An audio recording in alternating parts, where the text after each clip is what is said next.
أعوذ بالله من الشيطان الرجيم بسم الله الرحمن الرحیم۔ سورہ ملک مکہ مکرمہ میں نازل ہوئی۔ اس صورت میں 2 رکوع اور 30 آیاتیں ہیں۔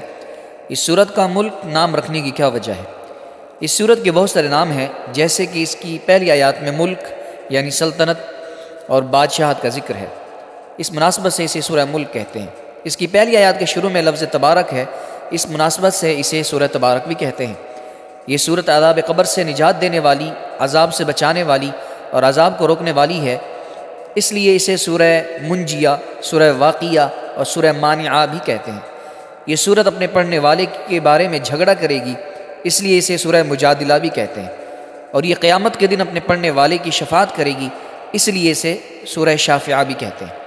احادیث میں سورہ ملک کی بہت ساری فضیلتیں بیان ہوئیں۔ میرے محبوب کریم علیہ الصلوۃ والسلام نے ارشاد فرمایا، قرآن پاک میں 30 آیاتوں کی ایک صورت ہے، وہ اپنی تلاوت کرنے والی کی شفاعت کرے گی یہاں تک کہ اسے بخش دیا جائے گا، اور وہ سورت تبارک الذی بیدہ الملک ہے۔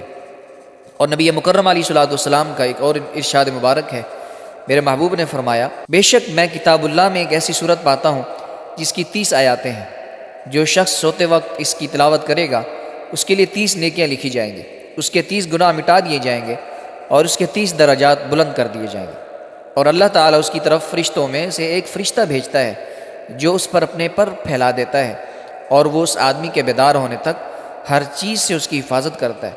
اور وہ سورہ مجادلہ یعنی بحث کرنے والی ہے، جو اپنی تلاوت کرنے والے کے لیے قبر میں بحث کرتی ہے یعنی بحث کرتی ہے، اور وہ سورت تبارک الذی بیدہ الملک ہے۔ اس صورت کی مناسبت کیا ہے؟ سورہ ملک کی اپنے سے ماقبل سورہ تحریم کے ساتھ مناسبت یہ ہے کہ سورہ تحریم کے آخر میں کافروں کے لیے حضرت نوح اور حضرت لوط علیہ السلام کی کافرہ بیوی کی مثال بیان کی گئی۔ مسلمانوں کے لیے فرعون کی مومنہ بیوی حضرت آسیہ رضی اللہ تعالیٰ عنہ اور حضرت عیسیٰ علیہ السلام کی والدہ حضرت مریم رضی اللہ تعالیٰ عنہ کی مثال بیان کی گئی، اور یہ صورت اللہ تعالیٰ کے علم کے احاطے، تدبیر اور اس بات پر دلالت کرتی ہے کہ وہ اپنی مخلوق میں جو عجائبات چاہے ظاہر کرتا ہے۔